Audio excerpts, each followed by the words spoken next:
We are having a look today at the Natyashastra, chapter 18, Rules on the Use of Languages. It starts with Evam tu sanskritam pathyam maya proktam dvijotama prakritasya tu pathasya sampravakshyami lakshanam. Thus, I have spoken in brief of the Sanskritic recitation. Now I shall speak of the characteristics of the Prakritic recitation.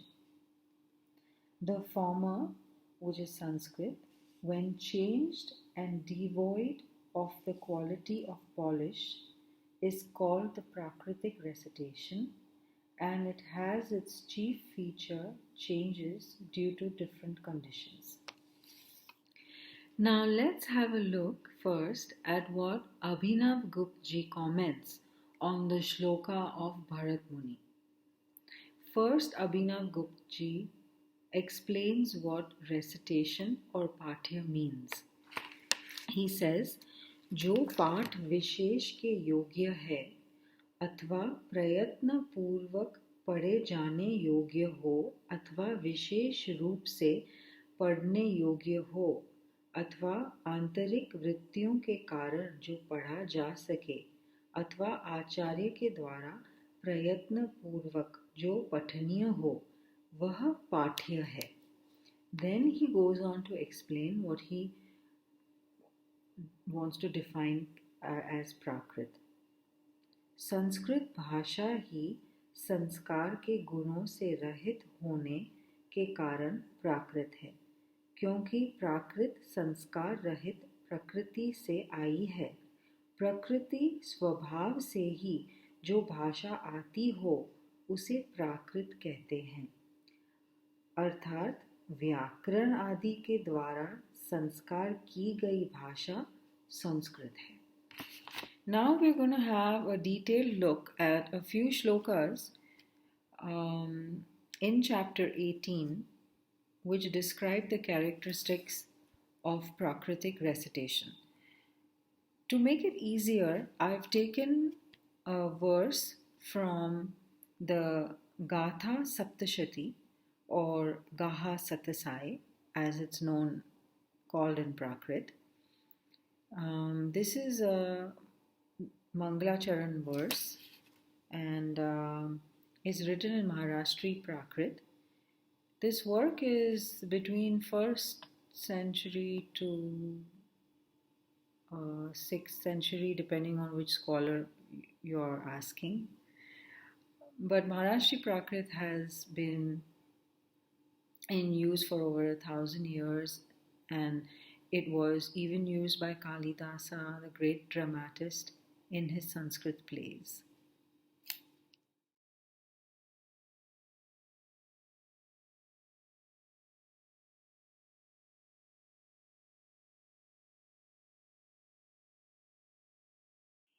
The verse that I have taken, the translation is, I salute the twilight offer of handfuls of water by Shiva, on which remains reflected the moon-like face of Parvati, red in anger, and which looks as if it bears the red lotus of adoration.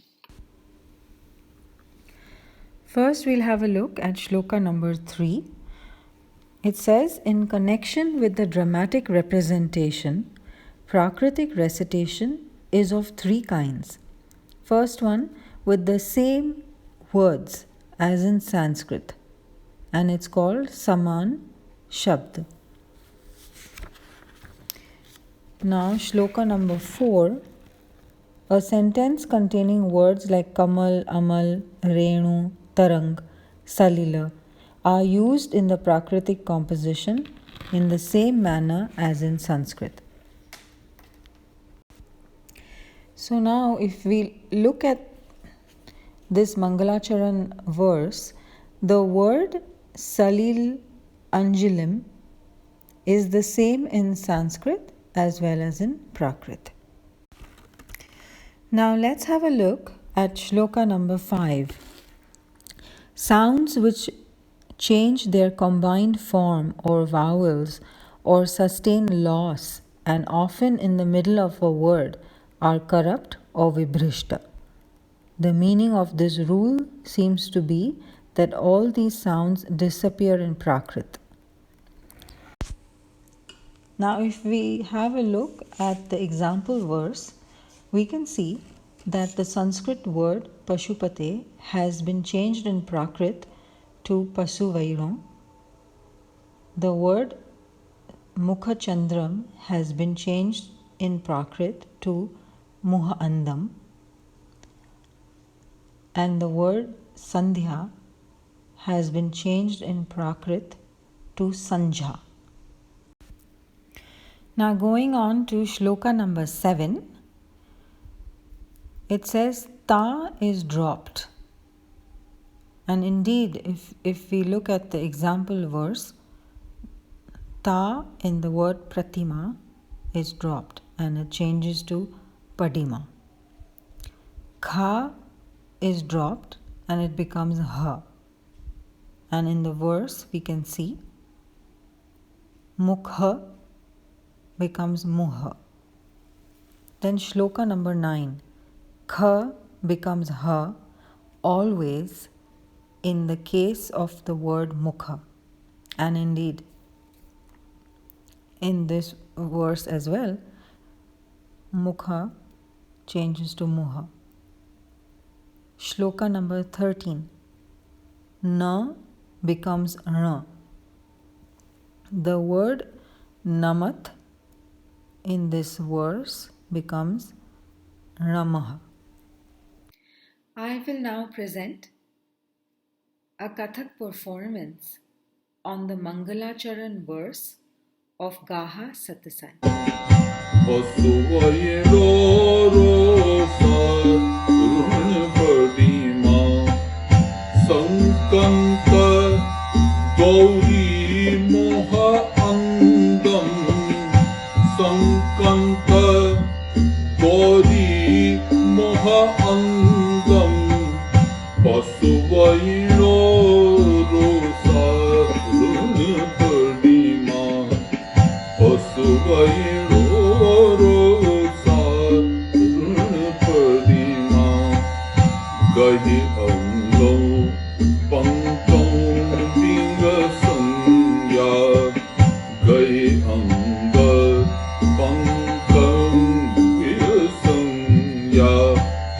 Salilanjali